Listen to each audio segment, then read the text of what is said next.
Hey guys, Mr. Lentz here. Just going over the week 8 checklist video for you. We got 3 things this week. We've got the number one, 12 topics in Alex. Last week we did 10. This week we're doing 12. We have all 5 days this week. You're going to have to do the time, but if you get the topics done, you don't have to worry about the time. And then the third thing is the work. I need to see some work done with this Alex, okay? A couple weeks ago, I sent out emails and I called home on low grades, okay? I'm going to do the same thing this week, all right?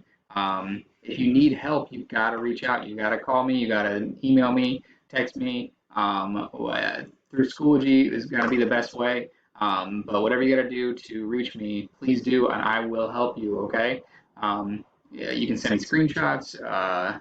We can meet on Teams. Whatever it's got to be to get it done, okay? But I'm here for you guys, all right? So we will get that done. Just those 3 things this week. I'll leave you with a corny joke.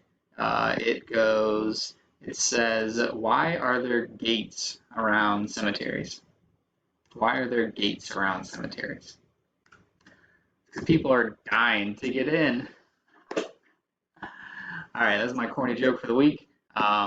If you guys need me, please reach out. Have a good one.